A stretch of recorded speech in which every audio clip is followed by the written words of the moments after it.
Agora você pode fazer parte do clube de membros do Spurgeon TV. Esses são e-books já disponibilizados para os membros do canal.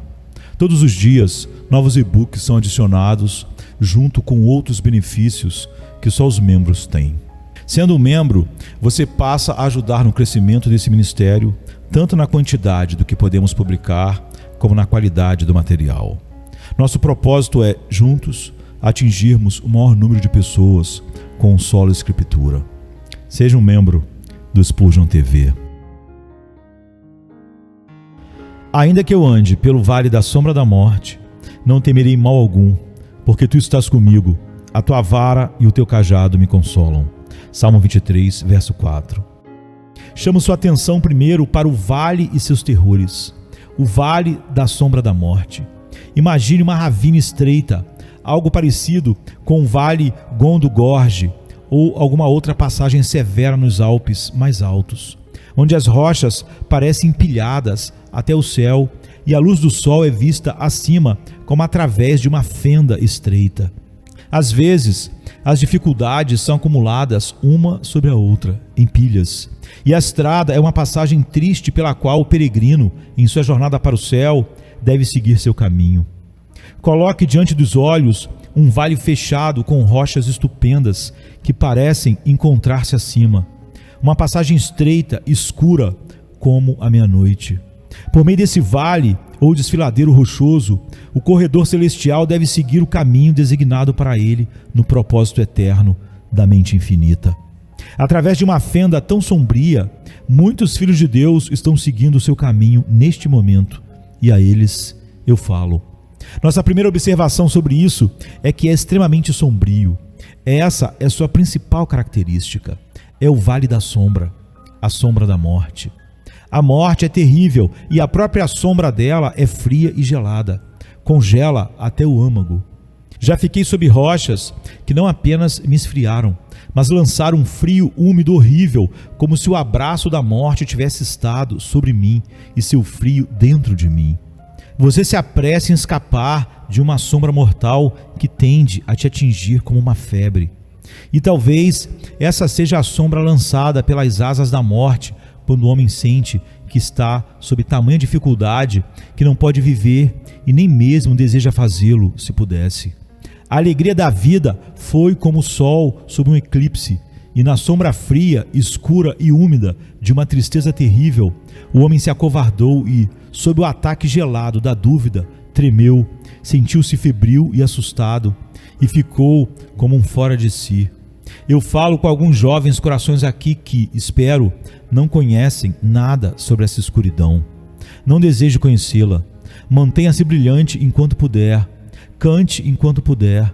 Seja uma cotovia e voe alto e cante enquanto sobe. Mas há alguns dos filhos de Deus que não são muito da linha das cotovias. Eles são muito mais parecidos com corujas. Eles sentam sozinhos e ficam em silêncio.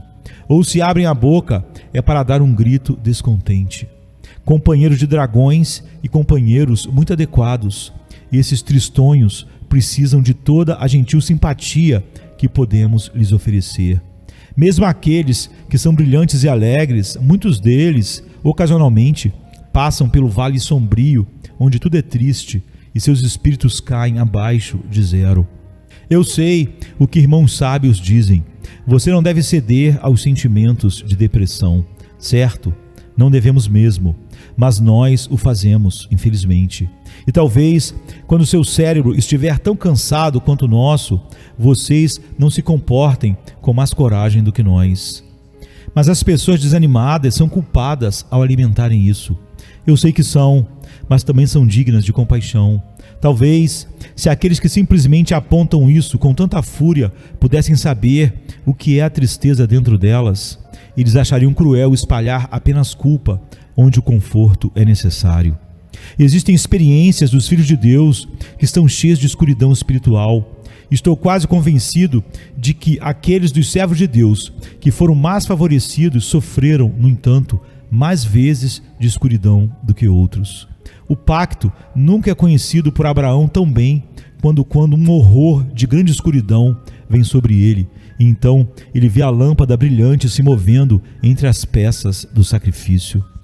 O maior do que Abraão foi levado cedo pelo Espírito para o deserto. E ainda mais tarde, antes de encerrar sua vida, ele estava triste e muito abatido no jardim.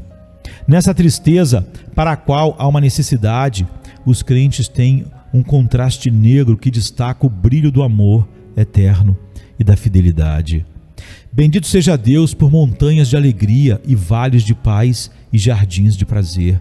Mas há um vale de sombra da morte e a maioria de nós atravessou suas tremendas trevas. Além disso, há partes da vida humana que são perigosas, além de sombrias. Ao viajar pelas passagens do Oriente, geralmente é necessário uma escolta, pois os ladrões se escondem entre as rochas e atiram no viajante, ou bloqueiam seu caminho com espada e lança. O nome do passo de Khyber, no Paquistão, com seus 58 quilômetros, ainda é terrível em nossas memórias, e há Khybers na vida da maioria dos homens. Existem pontos na história humana que são especialmente perigosos. Vocês que são iniciantes, não quero assustá-los. Não quero dizer que os caminhos da sabedoria são terríveis, pois não são. Não, seus caminhos são caminhos agradáveis e todas as suas veredas são paz. Mas apesar disso, há inimigos na estrada para o céu e existem caminhos de ladrões, onde quando o inimigo encontra seu espírito abatido, ele pula sobre você sem aviso com tentação. E antes que você perceba, pode estar ferido e gravemente aflito. Existem pontos no vale da sombra da morte, onde cada arbusto esconde um adversário, onde as tentações surgem do próprio chão, como as serpentes ardentes entre a areia do deserto, onde a alma está entre leões que estão acesos pelo fogo do inferno. Se você ainda não chegou a essa parte da sua peregrinação, fico feliz com isso e espero que você possa ser poupado em resposta àquela oração necessária: não nos deixe cair em tentação. Mas se você é chamado a caminhar por essa ravina perigosa, o que fará? Dirá isso: sim, mesmo que eu caminhe por aquele passo perigoso do qual ouvi falar, não temerei mal algum, porque tu estás comigo. Tua vara e o teu cajado me confortam. Lembre-se de que um cristão nunca está em tanto perigo de abundância de tentação quanto da segurança carnal do seu próprio coração. Muitas vezes estamos mais em perigo quando não somos tentados. E o pior demônio do mundo pode não ser um demônio de verdade. Livra-me, disse um homem de grande experiência, de um demônio adormecido, pois se ele ruge para mim, me mantém acordado. Mas quando ele me deixa em paz, então meu coração presume que tudo está seguro e sou traído. Vocês, jovens ou velhos, que são colocados no curso da providência em posições de grande provação e tentação, não precisam desejar um caminho mais fácil, pois pode ser que vocês estejam mais seguros agora, estando alertas, do que aqueles que não são severamente testados, mas estão em grande perigo devido à preguiça e à indiferença espiritual. É melhor consumir-se com fogo do que perecer de podridão seca. As frias montanhas de provação são muito mais seguras do que as planícies quentes do prazer. Portanto, não estou alarmado com o perigo manifesto, nem gostaria que você ficasse grandemente consternado, porque há um desfiladeiro sombrio entre você e o céu. Uma das principais razões da tristeza é o fato de que este passo terrível está envolto em mistério. Você não sabe qual é a tristeza, a sombra da morte, o que isso significa? Você não consegue discernir a forma que paira sobre você. Você não pode agarrar o inimigo. Não adianta sacar uma espada contra uma sombra. Bunyan representa o peregrino como guardando sua espada quando chegou ao vale da sombra da morte. Ele havia lutado com Apolion com ela, mas quando chegou à meia-noite daquele vale horrível, ela não lhe serviu de nada. Tudo estava tão velado, escondido e escurecido na escuridão. Hobgoblins, como ele os chamava, criaturas míticas de tantos contos, pairavam ao redor. No caso de John Bunyan, isso era uma figura, formas estranhas e singulares de dúvidas que ele não conseguia enfrentar com raciocínio ou superar com argumentos. Um homem pode reunir coragem contra uma coisa que conhece, mas o mal que ele não conhece o enfraquece. Ele não sabe qual é a aprovação e, no entanto, um estranho sentimento que mata a alegria o domina. Ele não consegue ver a extensão de sua perda nos negócios, mas teme que tudo vá embora. Ele não sabe o fim da doença de seu filho, mas a morte parece estar ameaçando. Tudo é suspense e suposição, e o mal dos males é incerteza.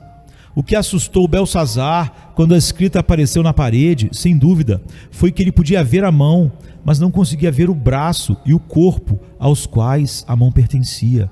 Parecia tão estranho ver a escrita mística em letras de relâmpago e nada mais. Assim, às vezes, parece-nos que não conseguimos entender nossa condição, não conseguimos entender os tratos de Deus conosco. Parecemos estar em desacordo com a providência. Chegamos a um lugar onde dois mares se encontram e não conseguimos entender a correnteza. Nossa tentação tem sido comparável a um ciclone e não sabemos para que direção o furacão está indo. Estamos no poder de um redemoinho, jogados de um lado para outro. Tais coisas acontecem aos filhos de Deus de vez em quando. E o que devem fazer quando se encontram nessas perplexidades, nesses problemas misteriosos que não conseguem descrever de forma alguma? Devem fazer, e Deus os ajude a fazer, como este homem abençoado que, na paz e confiança da fé, seguiu seu caminho cantando: ainda que eu ande pelo vale sombreado, pelas asas misteriosas da morte, e mesmo que eu não saiba nada sobre o meu caminho e não o entenda, ainda assim não temerei mal algum, porque tu estás comigo. Tu conheces o caminho que eu tomo. Não há mistérios para o meu Deus. Tu tens o fio deste labirinto e certamente me conduzirás por ele. Porque, portanto, eu deveria temer. O teu bordão e a tua vara me consolam. Escuridão, perigo, mistério. Esses três todos desaparecem quando a fé acende a sua lâmpada celestial, abastecida com o óleo dourado da promessa. E isso não é tudo. A ideia de solidão está no texto. O caminho é solitário e o peregrino canta: ainda que eu ande. Como se caminhasse sozinho, sem ninguém compartilhando o seu caminho sombreado. A solidão é uma grande provação para alguns espíritos, e alguns de nós sabem muito bem o que isso significa, pois habitamos sozinhos, em um sentido espiritual. Mas você pode dizer: você nunca se mistura com multidões? Sim, e não há solidão como essa, quando o seu trabalho e posição o colocam como em um monte sozinho. Você saberá o que eu quero dizer. Para as ovelhas há muitos companheiros, mas para o pastor, poucos. Aqueles que cuidam das almas passam por situações em que são separados de toda ajuda humana. Ninguém sabe de suas preocupações ou pode adivinhar o peso de sua alma. E aqueles que tentam se solidarizar com você falham na tentativa generosa.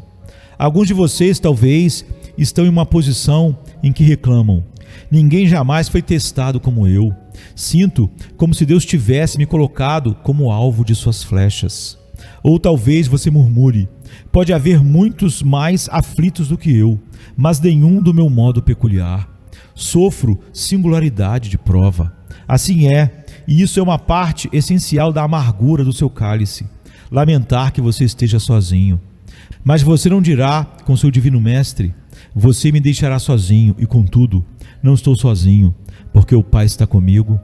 Agora é a hora de ter fé. Quando você confia em Deus e em um amigo, há uma pergunta se é em Deus que você confia ou no amigo. Mas quando o amigo deixou e apenas Deus está perto, nenhuma questão permanece. Se você e eu estamos caminhando juntos e um cachorro nos segue, quem sabe qual é o mestre do cachorro? Mas quando você vai para a esquerda e eu viro para a direita, todos verão qual de nós é o dono do cachorro, vendo quem ele segue. Se você pode confiar somente em Deus, então você realmente está confiando nele. E se quando as correntes da criatura secam, você pode se curvar ao poço transbordante do Criador e beber lá, então você é um crente e não há erro sobre isso. É lucrativo ser levado à solidão para provar se estamos confiando apenas em Deus ou não. É ruim ficar com um pé no mar e outro na terra. Um anjo pode ficar em uma posição assim, mas não é segura para seres humanos tão carregados como homens e mulheres. Precisamos colocar ambos os pés na rocha eterna, ou o pé que está no mar das mudanças internas será nossa ruína. Minha alma, espere somente em Deus. Quando a única base da nossa fé é o poder e a fidelidade do Senhor, aprendemos a gloriar na ausência de toda ajuda visível e cantamos com um coração alegre. Embora eu ande pelo vale da sombra da morte, não temerei mal algum, pois tu estás comigo. Deixe-me acrescentar que, apesar deste vale ser sombrio, perigoso, misterioso e solitário, ele é frequentemente atravessado. Muitos mais passam por esta estrada do que algumas pessoas imaginam. Entre aqueles que usam um semblante alegre em público, há muitos que estão bem familiarizados com este vale sombrio. Eles já passaram por ele muitas vezes e podem estar nele agora. Eu, quando uso o saco da tristeza, tento amarrá-lo em torno dos meus quadris sob minhas roupas externas, e não onde todos possam vê-lo. Pois o Mestre não disse: quando jejuardes, ungis a cabeça e lavai o rosto, para que não mostres aos homens que jejuas? Porque devemos desanimar os outros. Há tristeza suficiente no mundo sem espalhar a infecção publicando nossos problemas. Livros de história são enviados para mim para revisão, e quando percebo que eles contêm histórias dolorosas de pobreza, eu acabo rapidamente com eles. Eu vejo o suficiente de tristeza na vida real. Não preciso de ficção para me angustiar o coração. Se homens e mulheres precisam escrever obras de ficção, eles poderiam se dedicar mais a escrever alegremente e não partir os corações das pessoas com meras ficções. Se eu tiver que chorar, que seja por uma tristeza real e não por uma aflição inventada. Mas é assim, algumas pessoas gostam de contar a história de suas tristezas e se importam pouco com a influência que isso pode ter sobre os outros. Elas poderiam ter um pouco mais de consideração pelo próximo. Se o meu próprio coração está sangrando, como muitas vezes está, por que ferir os outros? Às vezes, é valente ficar em silêncio, como o cantor disse: suporte, se firme e esteja silencioso. Não conte a ninguém sua miséria. Certamente é verdade que um grande número dos melhores servos de Deus atravessaram as profundezas do vale da sombra, e isso deve confortar alguns de vocês. Os passos dos santos estão no vale do choro. Os santos marcharam pela via dolorosa. Você não vê suas pegadas? Acima de todos, marque uma pegada. Você não a vê? Incline-se e fixe o olhar nela. Ajoelhe-se e observe. Se você a observar bem, verá a marca de um prego. Tão certo quanto esta palavra de Deus é verdadeira, se o Senhor sentiu o frio da sombra da morte. Não há escuridão de espírito, a parte do pecado, na qual Jesus não tenha caído. Não há problema de alma ou agitação do coração que seja livre do pecado e que o Senhor não tenha conhecido. Ele diz: o opróbrio partiu meu coração, e estou a perecer. E esperei por alguém que se condoesse, mas não houve, e por consoladores, mas não os achei. O pé do Senhor da vida está marcado na rocha para sempre, mesmo no vale da sombra da morte. Não devemos avançar alegremente para a cruz e a morte em Jerusalém, quando Jesus vai adiante de nós? Vou encerrar minhas observações sobre essa via escura de terrores, mostrando que, por mais escura e sombria que seja, não é um caminho profano. Nenhum pecado está necessariamente ligado à tristeza do coração, pois Jesus Cristo, nosso Senhor, disse uma vez: a minha alma está profundamente triste até a morte. Não havia pecado nele e, consequentemente, nenhum em sua profunda tristeza. Nunca conhecemos uma alegria ou tristeza completamente isenta de mal, mas na própria tristeza não há causa necessária de pecado. Um homem pode ser tão feliz como todos os pássaros no ar e não haver pecado em sua felicidade. E um homem pode estar extremamente triste e ainda assim não haver pecado na tristeza. Não digo que não haja pecado em todos os nossos sentimentos, mas os sentimentos em si não precisam ser pecaminosos. Portanto, eu tentarei animar qualquer irmão ou irmã que esteja triste, pois sua tristeza não é necessariamente irrepreensível. Se seu espírito abatido surge da incredulidade, que eles se disciplinem e clamem a Deus para serem libertos dela. Mas se a alma está suspirando, ainda que ele me mate, nele esperarei. Ser morto não é uma culpa. Se o homem clama, ó meu Deus, a minha alma está abatida dentro de mim, por isso lembrar-me-ei de ti. Que sua alma esteja abatida dentro dele não é pecado. Se for necessário, diz o apóstolo, vocês estarão contristados por várias provações. Não apenas se for necessário estais nas provações, mas estais contristados através delas. Existe uma necessidade para o coração quebrantado, pois é na tristeza do espírito que se encontra a essência da prova. Salomão não disse, a dor não cura o mal? Se a pancada não deixar sua marca, não houve disciplina que nos faça bem. A tristeza do espírito, portanto, não é em todas as ocasiões um assunto pelo qual precisamos nos condenar, embora seja sempre bom sermos duros conosco mesmos. No entanto, por mais que possamos censurar a nós mesmos por tristeza do coração, devemos ter cuidado para não condenar os outros, pois o caminho da tristeza não é o caminho do pecado, mas uma estrada sagrada, santificada pela oração de miríades de peregrinos, agora com Deus. Peregrinos que, passando pelo vale de Baca, o tornaram em uma fonte. A chuva também encheu os seus tanques. Sobre tais está escrito, eles vão de força em força, cada um deles chega perante a face de Deus em Sião.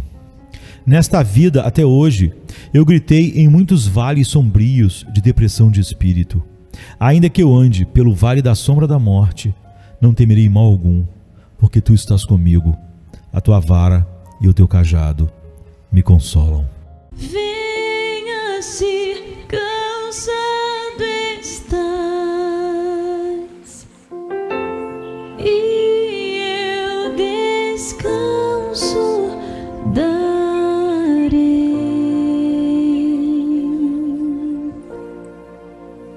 Tu descansarás.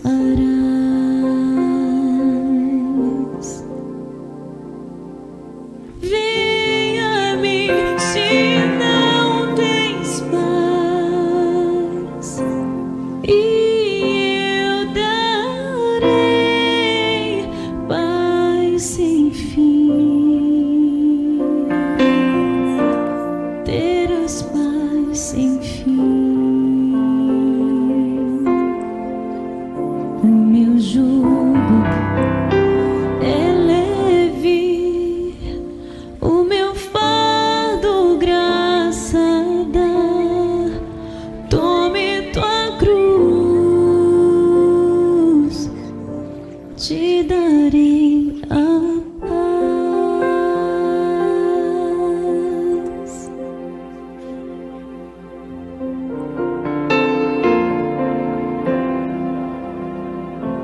Venha o aflito e lhe darei paz, minha paz darei.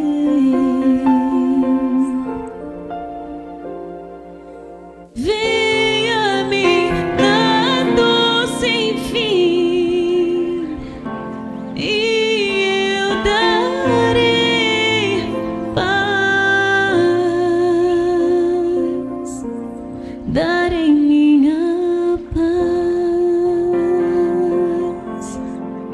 Acalmar tuas águas e falar ao coração, tome meu fardo, te darei a paz.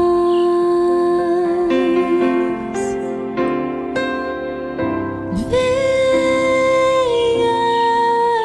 a mim, venha a mim,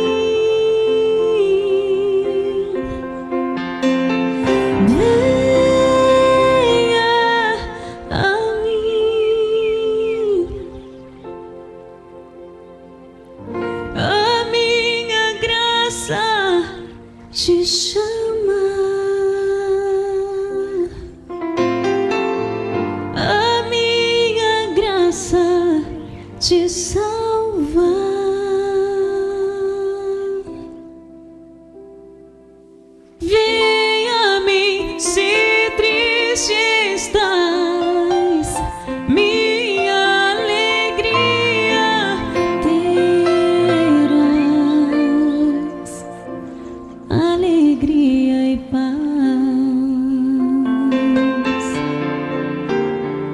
Venha